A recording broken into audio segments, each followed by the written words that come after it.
നമസ്തേ. 10ാം ക്ലാസ്സിലെ കുട്ടികൾക്ക് സ്വാഗതം. ഇന്ന് വിശദീകരിക്കുന്നത് അടിസ്ഥാന പാഠാവലിയുടെ മാതൃകാ ചോദ്യക്കടലാസും അതിൻ്റെ ഉത്തരങ്ങളുമാണ്. പരീക്ഷാ സമയം 1.5 മണിക്കൂറാണ്. ആകെയുള്ള സ്കോറ് 40 നമുക്ക് ശ്രദ്ധിക്കാം. 1 മുതൽ 6 വരെയുള്ള ചോദ്യങ്ങൾക്ക് ഏറ്റവും ശരിയായ ഉത്തരം തിരഞ്ഞെടുത്ത് എഴുതുക. അപ്പോൾ 1 മുതൽ 6 വരെയുള്ള ചോദ്യങ്ങൾക്ക് ഏറ്റവും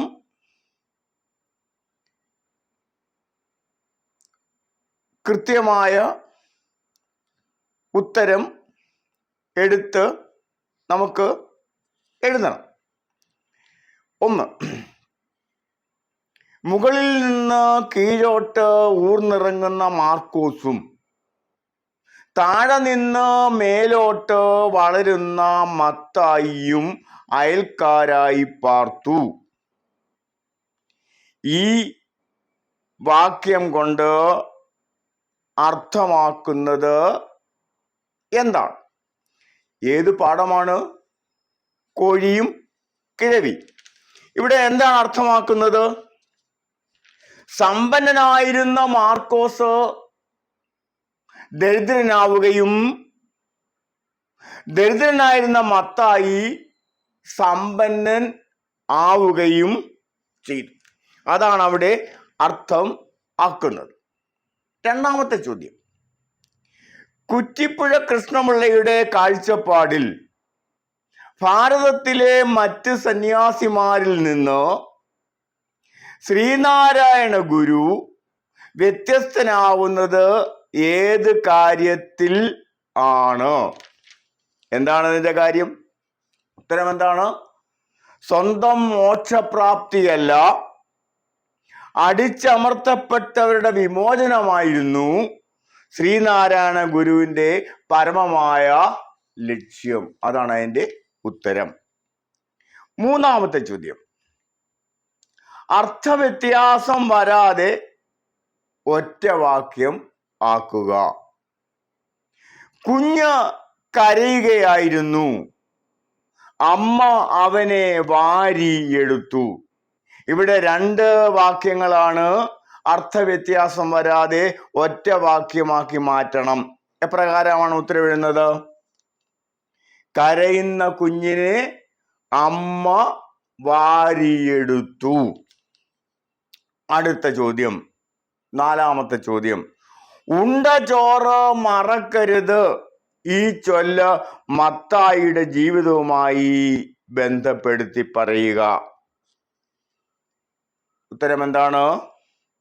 മാർക്കോസിന്റെ അപ്പനാണ് മത്തായിക്ക് ആദ്യകാലത്ത് ആഹാരം കൊടുത്തതും കിടപ്പാടം നൽകിയതും. എന്നാൽ മത്തായി പഴയകാലം മറക്കുന്നു. പൂർവകാലം ഓർത്ത് ജീവിക്കുന്നവർക്ക് സംസ്കാരമുള്ളൂ എന്നർത്ഥമാണ് ഉണ്ട ചോറ് മറക്കരുത് എന്ന ചൊല്ലിൽ അടങ്ങിയിരിക്കുന്നത്. മത്തായിയുടെ ജീവിതത്തിലൂടെ ഇത് വ്യക്തമാക്കുകയാണ്. അടുത്ത ചോദ്യം. പാടയും പീളയും മൂടിയ കണ്ണുകൾ ഏറെ പണിപ്പെട്ടടച്ചു തുറന്നവർ. ഏത് പാഠഭാഗമാണ്? അമ്മത്തൊട്ടി. ഈ വരികളിൽ നൽകുന്ന അർത്ഥ സൂചന എന്താണ്? ഇവിടെ 4 ഉത്തരങ്ങൾ തന്നിട്ടുണ്ട്. അതിൽ ഏറ്റവും ഉചിതമായ ഉത്തരമാണ് എഴുതേണ്ടത്. 1, അമ്മയുടെ അവശതയും അനാരോഗ്യവും. അടുത്തത് മകന്റെ പ്രവൃത്തിയിലുള്ള അതൃപ്തി. അടുത്തത് അമ്മയ്ക്ക് കണ്ണടച്ച് തുറക്കാനുള്ള മടി. അടുത്തത് കാഴ്ച കുറഞ്ഞതിലുള്ള സങ്കടം. ഇവിടെ ഏറ്റവും ഉചിതമായ ഉത്തരം എന്ന് പറയുന്നത്, അർത്ഥസൂചന എന്ന് പറയുന്നത് അമ്മയുടെ അവശതയും അനാരോഗ്യവുമാണ്. അടുത്ത ചോദ്യം, 6ാമത്തെ ചോദ്യം. അതോർത്തുഞ്ഞ് വിഷമിക്കേണ്ട, ഞാനിവിടെ ഒറ്റയ്ക്കാണെന്ന് എനിക്ക് തോന്നിയിട്ടില്ല. അമ്മ ഇങ്ങനെ പറയാൻ കാരണം എന്ത്? ഏത് പാഠഭാഗമാണ്? ഓരോ വിളിയും കാത്ത് എന്ന പാഠഭാഗം. ഇവിടെ 4 ഉത്തരങ്ങൾ തന്നിട്ടുണ്ട്. ഉത്തരങ്ങൾ നമുക്ക് പരിശോധിക്കാം. മകൻ തൻ്റെ കൂടെ താമസിക്കുന്നത് കൊണ്ട്, വീട്ടിലെ കാര്യങ്ങൾ കണാരനെ ഏൽപ്പിച്ചത് കൊണ്ട്, മകനോടൊപ്പം നഗരത്തിലേക്ക് പോകുന്നത് കൊണ്ട്, അച്ഛൻ്റെ സാന്നിധ്യം വീട്ടിലുണ്ടെന്ന് കരുതുന്നത് കൊണ്ട്. ഉത്തരം ഏതാണ്? അച്ഛൻ്റെ സാന്നിധ്യം വീട്ടിലുണ്ടെന്ന് കരുതുന്നത് കൊണ്ട് അതോർത്ത് കുഞ്ഞ് വിഷമിക്കേണ്ട എന്നാണ് മാതാവ് പറയുന്നത്. അടുത്ത ചോദ്യം. 7 മുതൽ 10 വരെയുള്ള ചോദ്യങ്ങൾക്ക് 2ഓ 3ഓ വാക്യത്തിൽ ഉത്തരം എഴുതുക. 2 സ്കോറുകളാണ് അതിൻ്റെ നമുക്ക് മാർക്ക് ലഭിക്കുന്നത്. 2 സ്കോറാണ്. 7ാമത്തെ ചോദ്യം. അഭംഗികൾ മാറ്റി വാക്യം മെച്ചപ്പെടുത്തി എഴുതുക. ഇവിടെ ഒരു വാക്യം തരുന്നുണ്ട്. അതിന് അഭംഗികളുണ്ട്, ആവർത്തനങ്ങൾ ഉണ്ടാകാം. അങ്ങനെയുള്ള ആ അഭംഗികൾ മാറ്റിയിട്ട് ആ വാക്യം മെച്ചപ്പെടുത്തി എഴുതാനാണ് ഇവിടെ ആവശ്യപ്പെട്ടിരിക്കുന്നത്. അപ്പോൾ നമുക്ക് ആ വാക്യം ഒന്ന് പരിശോധിക്കാം. ഒട്ടേറെ കുട്ടികൾ, പുസ്തകങ്ങൾ മാത്രമല്ല മലവെള്ളത്തിൽ യൂണിഫോം നഷ്ടപ്പെട്ടവർ അവൻ്റെ ക്ലാസ്സിൽ ഉണ്ടായിരുന്നു. നമുക്ക് എങ്ങനെയാണ് മാറ്റുന്നത്? വേണ്ട അഭംഗി മാറ്റാൻ കഴിയുന്നത്? മലവെള്ളത്തിൽ പുസ്തകങ്ങളും യൂണിഫോമും നഷ്ടപ്പെട്ട ഒട്ടേറെ കുട്ടികൾ അവൻ്റെ ക്ലാസ്സിൽ ഉണ്ടായിരുന്നു. അടുത്ത ചോദ്യം, 8ാമത്തെ ചോദ്യം. എൻ്റെ കണക്കൊക്കെ തെറ്റിയില്ലോ മത്തായി മൂപ്പരെ? ചാക്കുണ്ണിയുടെ ഈ വാക്കുകളിലെ സൂചന എന്തെന്ന് വ്യക്തമാക്കുക. ഉത്തരം എന്താണ്? റേഡിയോ പണയം വെച്ചെന്ന് കിട്ടുന്ന പണം കൊണ്ട് മകനെ ചികിത്സിച്ച് മകന്റെ അസുഖം ഭേദമാക്കാമെന്ന കണക്കുകൂട്ടലിലായിരുന്നു ചാക്കുണ്ണി.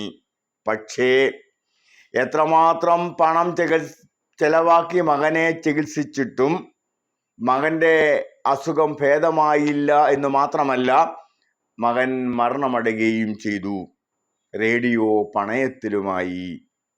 തൻ്റെ കണക്കുകൂട്ടലുകളെല്ലാം തെറ്റിപ്പോയെന്ന് ചാക്കുണ്ണി പറയുന്നത് അതുകൊണ്ട് ആണ്.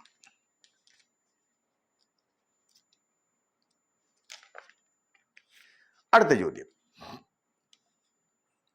അർത്ഥവ്യത്യാസം വരാതെ 2 വാക്യമാക്കി മാറ്റി എഴുതുക. കൈനകരി മുഴുവൻ രാത്രിയിൽ ഊന്നി നടന്നപ്പോൾ രാത്രിയുടെ കൂരിരുട്ടിൽ നടക്കുന്ന ചില വൻ വ്യാപാരങ്ങൾ കോരൻ കണ്ടു.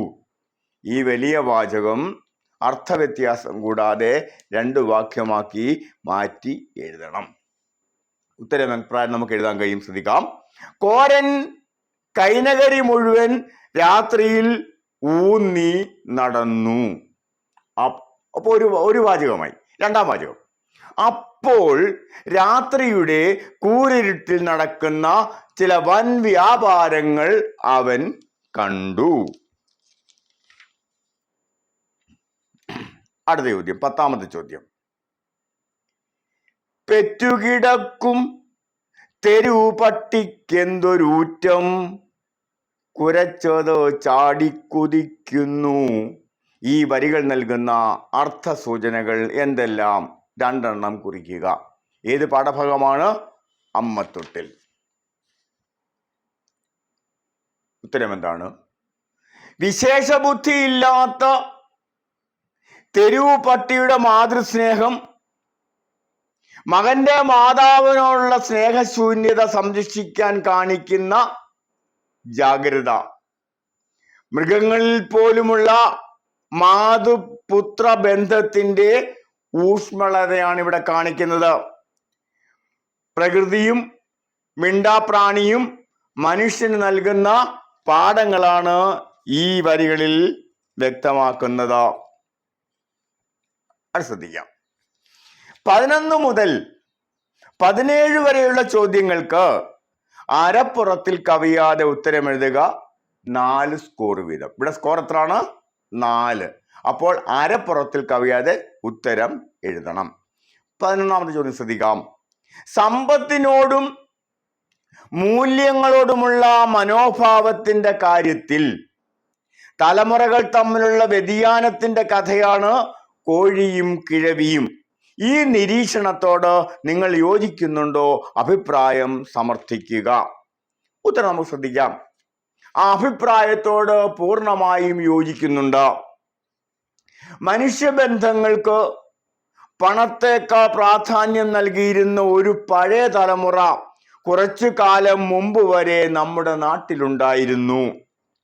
അയൽപക്കത്തെ അടുക്കളയിൽ പുകയുയരുന്നില്ലെങ്കിൽ ഉള്ളതിലൊരു പങ്കുമായി അത്താഴപ്പട്ടിണി തീർക്കാൻ അയൽപക്കത്തേക്ക് ചെല്ലുന്നവരുടെ കാലമായിരുന്നു അത്. മാർക്കോസിന്റെ അപ്പൻ സൗജന്യമായി നൽകിയ സ്ഥലത്താണ് മത്തായിയും അമ്മയും കുടിൽ കെട്ടിപ്പാർത്തത്. അത് നന്ദിപൂർവ്വം സ്മരിക്കുന്നതിന് പകരം മത്തായി മാർക്കോസിനോട് ശത്രുത വെച്ചു പുലർത്തുന്നു. കാരണം അയാൾ വില കൽപ്പിക്കുന്നത് പണത്തിനും സമ്പത്തിനുമാണ്. മത്തായിയുടെ അമ്മയുടെ മനസ്സിൽ ഇപ്പോഴും ഈ നന്ദി നിലനിൽക്കുന്നുണ്ട്. അങ്ങനെ നോക്കുമ്പോൾ സമ്പത്തിന്റെയും മൂല്യങ്ങളുടെയും കാര്യത്തിൽ തലമുറകൾ തമ്മിലുള്ള അന്തരമാണ് കോഴിയും കിഴവിയും എന്ന കഥയുടെ അടിസ്ഥാന ധാര.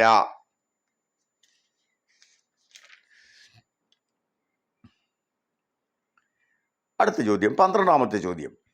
ചാക്കുണ്ണിയുടെ റേഡിയോ ഗ്രാമത്തിന്റെ ജീവിതത്തിൽ ഉണ്ടാക്കിയിരുന്ന സ്വാധീനത്തെ കുറിച്ച് ലഘു കുറിപ്പ് തയ്യാറാക്കുക. പണയം എന്ന പാഠഭാഗമാണ്, ശ്രദ്ധിക്കാം. ആറാട്ടുകുന്ന് എന്ന ഗ്രാമത്തെ ഏറ്റവും അധികം സ്വാധീനിച്ച സംഭവമായിരുന്നു ചാക്കുണ്ണിയുടെ കടയിലെ റേഡിയോ. വാർത്തകൾ അറിയാനും പാട്ട് കേൾക്കാനും മറ്റുമായി ദൂരെ നിന്ന് പോലും ആളുകൾ കടയ്ക്ക് ചുറ്റും കൂടുമായിരുന്നു. രാത്രി കട പൂട്ടിയ ശേഷം വീട്ടിലേക്ക് പോകുമ്പോൾ പാട്ട് കേൾക്കാനായി ചാക്കുണ്ണിയെ ചിലർ പിന്തുടരും. 1 മണിക്കൂറോളം നടന്നാലേ അയാൾക്ക് വീട്ടിലെത്താനാവൂ. അയാൾ വരമ്പ് മുറിച്ച് കടക്കുമ്പോൾ എതിരെ വരുന്നവർ അല്പം മാറി നിന്ന് റേഡിയോ ശ്രദ്ധിക്കുമായിരുന്നു. ചലച്ചിത്ര ഗാനങ്ങൾ പ്രക്ഷേപണം ചെയ്യുമ്പോൾ അത് കേൾക്കാൻ വേണ്ടി പലരും അയാളെ വീട് വരെ പിന്തുടരുമായിരുന്നു.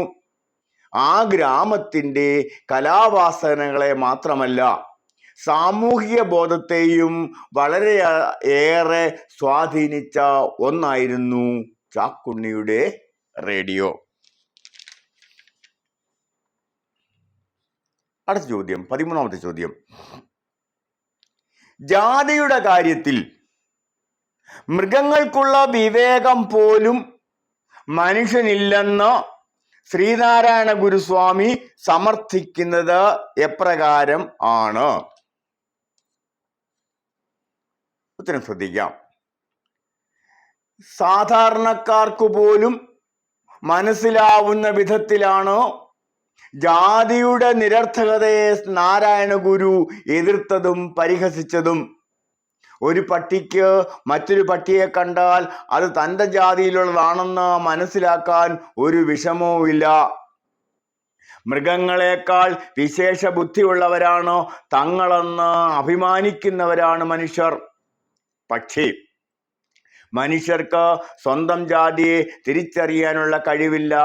കാരണം ജാതിയുടെ തിമിരം ബാധിച്ച കണ്ണുകൊണ്ടാണ് മനുഷ്യർ മറ്റുള്ളവരെ നോക്കുന്നത്. പട്ടിയുടെ വിവേകം പോലും ഇല്ലാത്തവരാണ് വിശേഷ ബുദ്ധിയുടെ കാര്യത്തിൽ അഹങ്കരിക്കുന്നത്.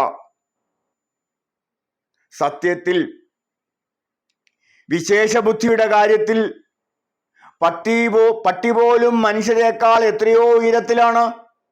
സമൂഹം പുലർത്തുന്ന അബദ്ധ ധാരണകൾക്ക് നേരെ നിശിതമായ വിമർശനമാണ് ഗുരുസ്വാമി നടത്തിയിട്ടുള്ളത്. അടുത്ത ചോദ്യം.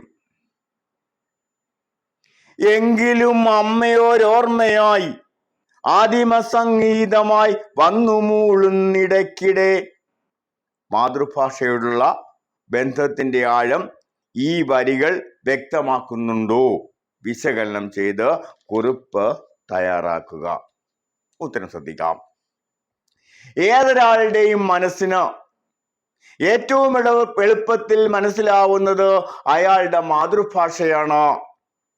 താൽക്കാലിക ആവശ്യത്തിന് വേണ്ടി മറ്റു ഭാഷകൾ കൈകാര്യം ചെയ്യേണ്ടി വരുമെങ്കിലും മാതൃഭാഷയുടെ മാധുര്യം ആരുടെയും മനസ്സിൽ നിന്ന് മാറ്റിക്കളയാനാവില്ല. താരാട്ടുപാട്ട് പോലെ അവയെല്ലാം മാതൃഭാഷ അനുഭവമായി എല്ലാവരുടെയും മനസ്സിൽ നിറഞ്ഞു നിൽക്കും. അമ്മയെക്കുറിച്ചുള്ള ഓർമ്മ പോലെ അവയെല്ലാം ഇടയ്ക്കിടയ്ക്ക് മനസ്സിന്റെ ഉള്ളിലേക്ക് അനുഭൂതിയായി കടന്നു വരികയും വല്ലാത്ത നഷ്ടബോധമുണ്ടാക്കുകയും ചെയ്യും. ജീവിത സാഹചര്യങ്ങളുടെ ഭാഗമായി മറ്റു ഭാഷകൾ നിരന്തരം കൈകാര്യം ചെയ്യേണ്ടി വരുമ്പോഴും മാതൃഭാഷ തരുന്ന അനുഭവം ഒരിക്കലും വിസ്മരിക്കാനാവില്ല എന്ന സത്യമാണ് ഈ വരികളിലൂടെ വ്യക്തമാക്കുന്നത്. അടുത്ത ചോദ്യം, 15ാമത്തെ ചോദ്യം. പ്രകൃതിയും മനുഷ്യനും പരസ്പരം വിശ്വസിച്ചു കഴിഞ്ഞിരുന്ന ഒരു കാലത്തിന്റെ ഓർമ്മയെന്ന നിലയിൽ കൊച്ചു ചക്കരച്ചി എന്ന പാഠഭാഗം വിശകലനം ചെയ്യുക. ശ്രദ്ധിക്കാം.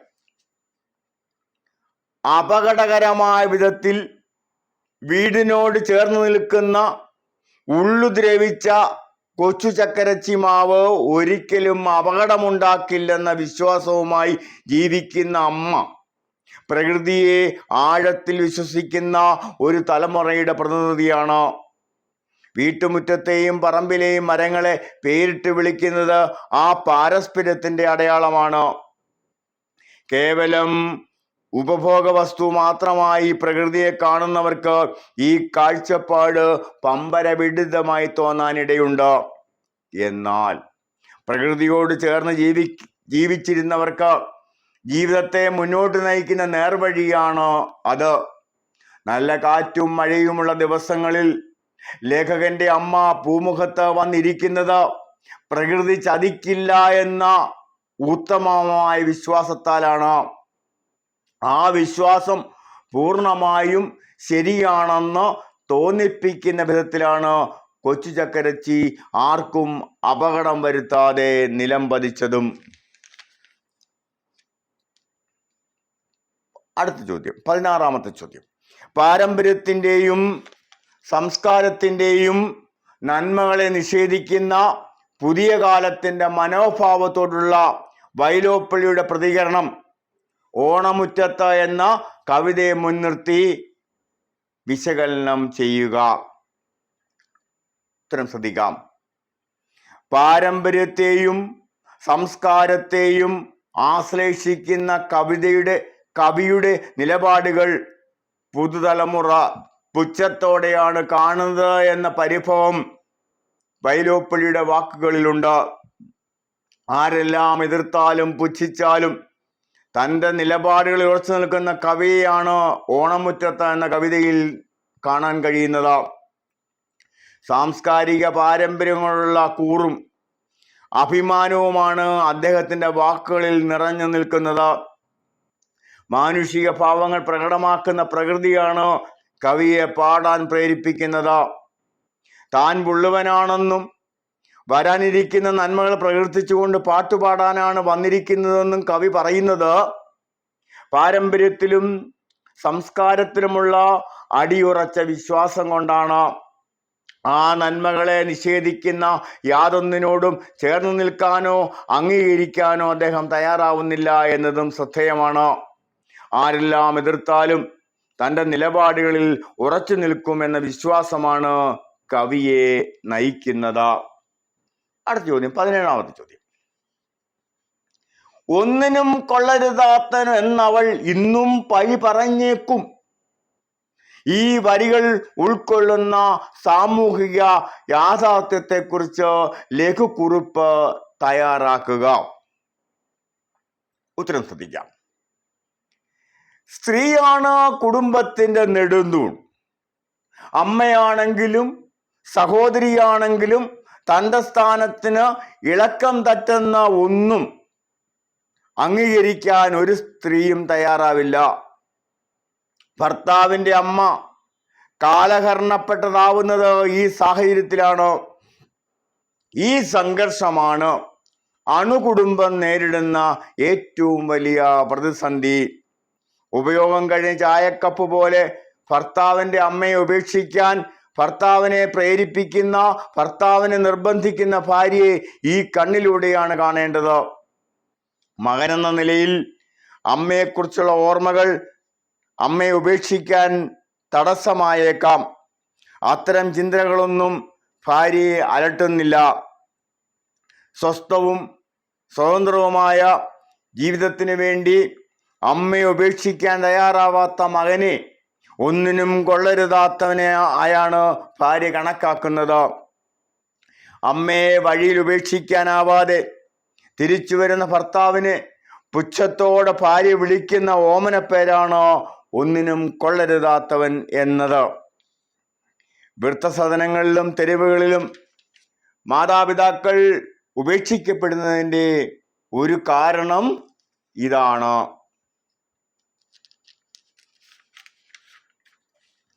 അടുത്ത നമുക്ക് ശ്രദ്ധിക്കാം. 18 മുതൽ 21 വരെയുള്ള ചോദ്യങ്ങൾക്ക് ഒരു പുറത്തിൽ കവിയാതെ ഉത്തരമെഴുതുക. ക്ഷമിക്കൂ, 18 മുതൽ 21 വരെയുള്ള ചോദ്യങ്ങളിൽ ഏതെങ്കിലും 3 എണ്ണത്തിന്, ശ്രദ്ധിക്കണം, 18 മുതൽ 21 വരെ 4 ചോദ്യങ്ങളാണ്. അതിൽ 3 എണ്ണത്തിന് ഉത്തരമെഴുതിയാൽ മതി. 6 സ്കോർ വീതം. അങ്ങനെ ചോദ്യങ്ങൾ ചോദിക്കുമ്പോൾ ശ്രദ്ധിക്കേണ്ടത് 3 എണ്ണത്തിന് മാത്രമേ ഉത്തരം എഴുതാവൂ. ശ്രദ്ധിക്കാം. 18ാമത് ചോദ്യം. എൻ്റെ അപ്പൻ ഒരു മാടം വെച്ച് കിടക്കാൻ സമ്മതിച്ചില്ലെങ്കിൽ ഇതുങ്ങൾ വല്ല വഴിയിലും കിടന്ന് തൊലഞ്ഞേനേയും. മാർക്കോസ്. ഞാനിവിടെ വന്നുകൂടിയില്ലെങ്കിൽ ഭിക്ഷപ്പാളയും കൊണ്ടിറങ്ങേണ്ടി വന്നേനേയും അവന്. മത്തായി. ഈ വാക്യങ്ങൾ വിശകലനം ചെയ്ത് ഈ 2 കഥാപാത്രങ്ങളുടെയും സ്വഭാവ നിരൂപണം ചെയ്യുക. ശ്രദ്ധിക്കാം. നന്ദികേടിന്റെ ലോകത്താണ് നാം ജീവിക്കുന്നത് എന്ന ഓർമ്മപ്പെടുത്തുന്ന കാരൂരിന്റെ കഥയാണ് കോഴിയും കിഴവി. അതിലെ പ്രധാന കഥാപാത്രങ്ങളാണ് മാർക്കോസും മർത്തായി. കയറിക്കിടക്കാൻ ഒരു വീടില്ലാതെ തെരുവിൽ അലഞ്ഞ് നടന്നിരുന്ന മത്തായിക്കും അമ്മയ്ക്കും കൂര വെക്കാനുള്ള സ്ഥലം സൗജന്യമായി നൽകിയത് മാർക്കോസിന്റെ അപ്പനാണ്. കാലക്രമേണ മത്തായി സമ്പന്നനായി, മാർക്കോസ് ദരിദ്രനുമായി. ദരിദ്രനായ അയൽക്കാരനെ എങ്ങനെയെങ്കിലും നാട്ടിൽ നിന്ന് ഓടിച്ച് ആ സ്ഥലം കൂടി കൈക്കലാക്കണമെന്ന ചിന്തയാണ് മത്തായിയുടേത്. തൻ്റെ അപ്പൻ കാണിച്ച കാരുണ്യം കൊണ്ടാണ് മത്തായി ഇപ്പോഴവിടെ പാർക്കുന്നത് എന്ന ചിന്ത മാർക്കോസിന്റെ ഉള്ളിലുണ്ട്. അടുത്ത കണ്ണിയായിട്ട് നമുക്ക് എഴുതാം. മനുഷ്യബന്ധങ്ങളിൽ വന്ന മാറ്റമാണ് ഈ കഥയുടെ അടിസ്ഥാന ധാര. മനുഷ്യനേക്കാൾ പണത്തിന് പ്രാധാന്യം നൽകുന്ന ആളാണ് മത്തായി.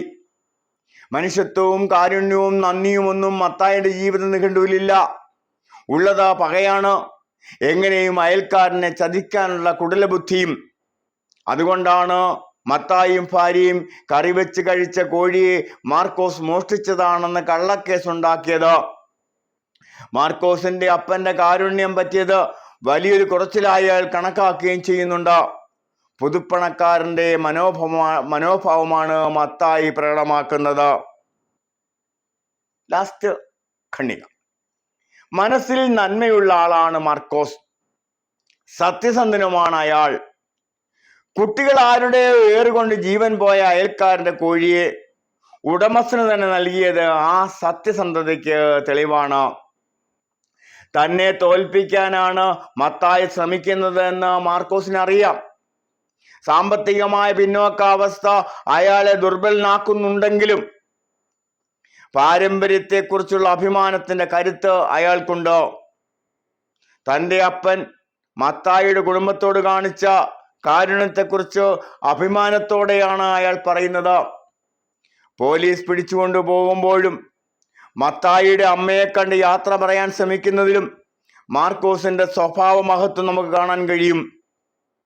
സമൂഹത്തിന് സംഭവിച്ചുകൊണ്ടിരിക്കുന്ന ധാർമ്മികമായ അധപ്പതനത്തിന്റെ നേർക്കാഴ്ചയാണ് ഈ കഥാപാത്രങ്ങളുടെ കാരൂർ വെളിപ്പെടുത്തുന്നത്. അടുത്ത ചോദ്യം, 19ാമത്തെ ചോദ്യം. ശ്രീനാരായണ ഗുരുവിന്റെ സന്ദേശങ്ങളെ ദേശകാലങ്ങൾക്ക് അതീതമായി വിശകലനം ചെയ്യേണ്ടതിന്റെ പ്രാധാന്യം വിലയിരുത്തുന്ന ഒരു ഉപന്യാസം തയ്യാറാക്കുക. നമുക്ക് അതിന് എന്ത് ഹെഡിങ് കൊടുക്കാം? ദേശകാല അതീതനായ ശ്രീനാരായണ ഗുരു എന്നൊരു ഹെഡിങ് കൊടുക്കാം. ദേശകാലങ്ങൾക്ക് അതീതമായി നിലനിൽക്കുന്ന സന്ദേശങ്ങളാണ് ശ്രീനാരായണ ഗുരുസ്വാമി ലോകത്തിന് നൽകിയത്. മനുഷ്യത്വത്തിന് വേണ്ടിയാണ് അദ്ദേഹം സംസാരിച്ചത്. ആ വാക്കുകൾ ഏത് ദേശത്തെ ആളുകൾക്കും ഏത് കാലത്തും പ്രസക്തമാണെന്നു മാത്രമല്ല, ദിനം പ്രതി അവയുടെ മഹത്വം വർദ്ധിച്ചു വരികയും ചെയ്യുന്നു. കാലം പുരോഗമിക്കും തോറും മനുഷ്യർ കൂടുതൽ ഇടുങ്ങിയ മനസ്സുള്ളവരായി മാറിക്കൊണ്ടിരിക്കുന്നതാണ് കാരണം. അടുത്ത ഖണ്ഡിക പോലെ എഴുതാം. ഒരു മതത്തിൻ്റെയും വ്യക്താവായിരുന്നില്ല ഗുരുസ്വാമി. മതം ഏതായാലും കൊള്ളാം, മനുഷ്യൻ നന്നായാൽ മതി, ഒരു ജാതി, ഒരു മതം, ഒരു ദൈവം, മനുഷ്യന് എന്നീ സന്ദേശങ്ങൾ ഇക്കാലത്തും എത്രയോ പ്രസക്തിയുള്ളതാണ്. ജാതിയുടെയും മതത്തിൻ്റെയും ഇടുങ്ങിയ മതിൽക്കെട്ടുകൾക്കുള്ളിലാക്കി മനുഷ്യനെ വരിഞ്ഞു മുറുക്കിക്കൊണ്ടിരിക്കുകയാണ് സ്ഥാപിത താല്പര്യക്കാർ. അഴിമതിയുടെയും ചൂഷണത്തിൻ്റെയും പിടിയിൽ നിന്ന് ജനങ്ങളെ മോചിപ്പിക്കാൻ കഴിയുന്ന സന്ദേശമാണ് അവനവൻ ആത്മസുഖത്തിന് ആചരിക്കുന്നവ അപരന് സുഖത്തിനായി വരേണമെന്നത്. അപരന് വേണ്ടി അഹോരാത്രം പ്രയത്നം ചെയ്യണമെന്ന സന്ദേശത്തിലും ഒരു പീഡയും ഒരു എറുമ്പിനും വരുത്തരുത് എന്ന സന്ദേശത്തിലും ഈ ലോകം അഭിമുഖീകരിച്ചുകൊണ്ടിരിക്കുന്ന സുപ്രധാനമായ പ്രശ്നങ്ങൾക്കുള്ള പരിഹാര മാർഗമാണ്. അടുത്ത ഖണ്ഡിക. ശരിയായ അർത്ഥത്തിൽ ഗുരുവിന്റെ സന്ദേശങ്ങൾ ഉൾക്കൊള്ളാൻ സമൂഹം ഇനിയും തയ്യാറായിട്ടില്ല. കാരണം ജാതിമത സംഘടനകളെ നയിക്കുന്നത് സമൂഹ നന്മയേക്കാൾ സ്വന്തം താല്പര്യം സംരക്ഷിക്കാൻ ശ്രമിക്കുന്നവരാണ്. മനുഷ്യരെ ഒന്നിപ്പിക്കുന്നതിന് പകരം വിഘടിപ്പിച്ച് സ്വന്തം നില ഭദ്രമാക്കുന്നതിലാണ് അവരുടെ ശ്രദ്ധ മുഴുവൻ.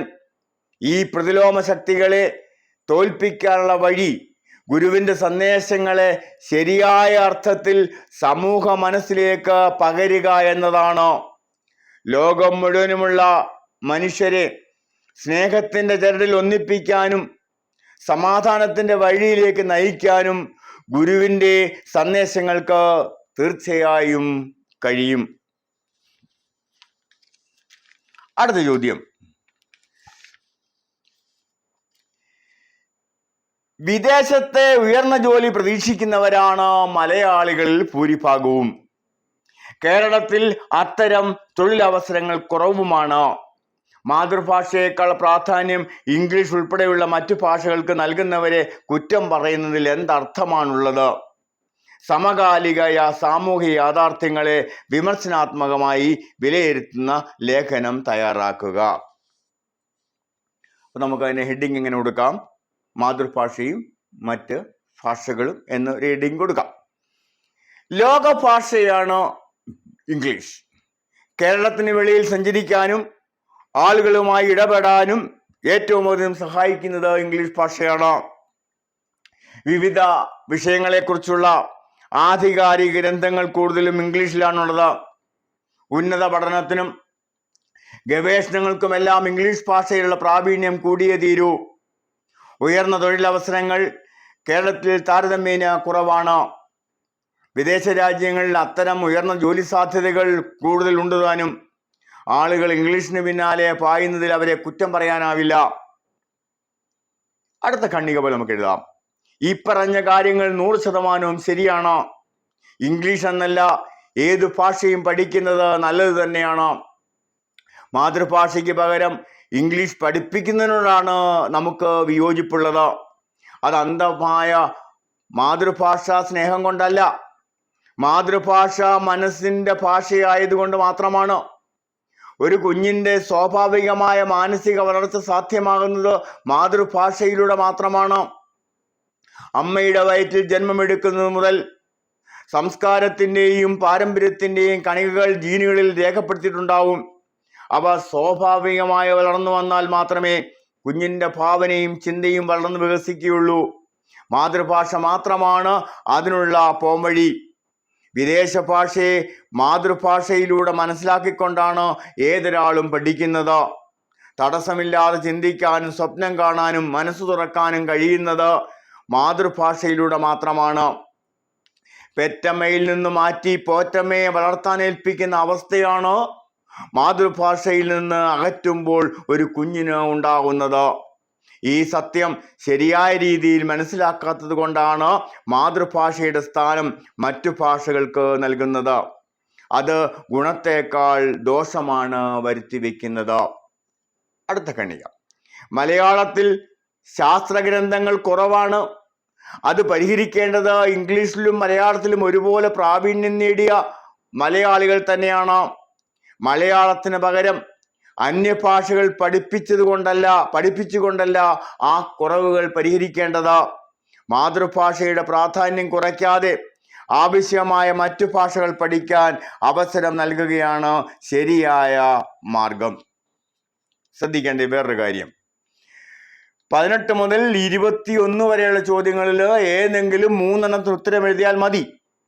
ഞാൻ 20 വരെയുള്ള ചോദ്യങ്ങൾക്ക് ഉത്തരം വിശദീകരിച്ചു. 3 എണ്ണം എഴുതിയാൽ മതി. 21ാമത്തെ ഒരു ചോദ്യം കൂടി ഞാൻ വിശദീകരിക്കുകയാണ്. ശ്രദ്ധിക്കാം. ഓരോ വിളിയും കാത്ത് എന്ന കഥയിലുള്ളത് അച്ഛനും അമ്മയും തമ്മിലുള്ള ആഴമേറിയ സ്നേഹബന്ധമാണോ അതോ സ്ത്രീയുടെ വിധേയത്വമാണോ? നിരൂപണം തയ്യാറാക്കുക. ശ്രദ്ധിക്കാം. നമുക്കതിനകത്ത് ഹെഡിങ് എപ്രകാരം കൊടുക്കാം? നിർവചിക്കാനാവാത്ത മനുഷ്യബന്ധങ്ങൾ എന്നൊരു ഹെഡിങ് കൊടുക്കാം. ഉത്തരം എഴുതാം. മനുഷ്യർ വ്യത്യസ്തരാണ്. അതിനനുസരിച്ച് ബന്ധങ്ങളുടെ സ്വഭാവവും മാറും. മനുഷ്യബന്ധങ്ങളെ ഒരൊറ്റ അളവുകോൽ കൊണ്ട് നിർവചിക്കാൻ കഴിയാത്തത് അതുകൊണ്ടാണ്. മകന്റെ കണ്ണിലൂടെ കാണുന്ന പ്രായമായ അച്ഛന്റെയും അമ്മയുടെയും ചിത്രമാണ് ഓരോ വിളിയും കാത്ത് എന്ന കഥയിലുള്ളത്. ദാമ്പത്യത്തിന്റെ ഏറ്റവും ശ്രേഷ്ഠമായ ഭാവങ്ങളാണ് ഈ കഥയിലെ വിവിധ മുഹൂർത്തങ്ങളിലൂടെ ഇതൾ വിരിയുന്നത്. യൗവനത്തിന്റെ ആവേശങ്ങളെക്കാൾ ആഴവും കരുത്തും പ്രതിഫലിപ്പിക്കുന്നതാണ് ഈ വൃദ്ധ ദമ്പതികളുടെ ജീവിതം. അടുത്ത ഖണ്ഡിക നമുക്ക് എഴുതാം. അച്ഛൻ കിടപ്പിലാണ്. വാർദ്ധക്യവും രോഗങ്ങളും അദ്ദേഹത്തെ തളർത്തിയിരിക്കുന്നു. അദ്ദേഹത്തിന്റെ ഓരോ വിളിക്കും കാതോർത്ത് അമ്മ അടുത്തുണ്ട്. പ്രായത്തിന്റെയും രോഗത്തിന്റെയും തളർച്ച അമ്മയ്ക്കുമുണ്ട്. കിടപ്പിലാണെങ്കിലും കുടുംബത്തിലെ എല്ലാ കാര്യങ്ങളിലും അതീവ ശ്രദ്ധാലുവാണ് അച്ഛൻ. അച്ഛന്റെ ശബ്ദമാണ് വീടിന്റെ ജീവൻ.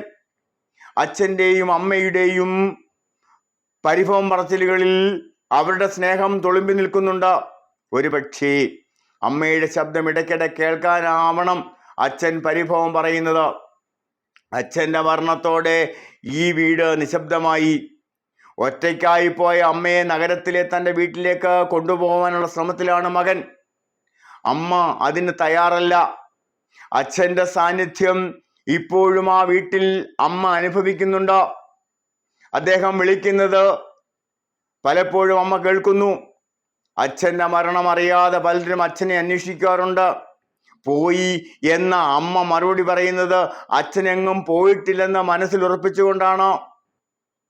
മരണത്തിന് പോലും ആ ബന്ധത്തെ ഉലയ്ക്കാനാവില്ലെന്ന് അമ്മയുടെ ജീവിതം നമ്മെ ബോധ്യപ്പെടുത്തുന്നു. അടുത്ത ഖണ്ഡിക. രാവിലെ അമ്മയെയും കൊണ്ട് നഗരത്തിലെ തൻ്റെ താമസ സ്ഥലത്തേക്ക് പോകാൻ തയ്യാറായി നിൽക്കുന്ന മകനോട് അമ്മ പറയുന്ന വാക്കുകളിൽ അച്ഛനുള്ള സ്നേഹത്തിന്റെ ആഴവും കരുത്തും വ്യക്തമാണ്. ഞാൻ എങ്ങനെയാ മോനെ വരുക? അച്ഛൻ എന്നെ എപ്പോഴും വിളിച്ചുകൊണ്ടിരിക്കുക. ഇന്നലെയും വിളിച്ചു. വിളിക്കുമ്പോ ഞാനിവിടെ ഇല്ല എന്ന് വെച്ചാല് വെറും വിധേയത്വമോ അടിമത്തമോ ഒന്നുമല്ല ഈ വാക്യങ്ങളിലുള്ളത്. മരിച്ചുപോയി എന്ന സത്യം അംഗീകരിക്കാൻ കൂട്ടാക്കാത്ത, അമ്മയുടെ മനസ്സ് മുഴുവൻ നിറഞ്ഞു നിൽക്കുന്നത് അച്ഛൻ മാത്രമാണ്. അമ്മയ്ക്ക് ആ വീട്ടിൽ ഒറ്റയ്ക്ക് നിൽക്കുവാനുള്ള കരുത്ത് നൽകുന്നത് ശ്രേഷ്ഠമായ സ്നേഹമാണ്. മനുഷ്യബന്ധങ്ങളുടെ ആഴവും വ്യാപ്തിയും കാഴ്ചക്കാരായവർക്ക് മനസ്സിലാക്കാൻ കഴിയുന്നില്ല എന്ന് മാത്രം. അതുകൊണ്ടാണ് അവർ ആ ബന്ധത്തെ വിധേയത്വമായി തെറ്റിദ്ധരിക്കുന്നത്.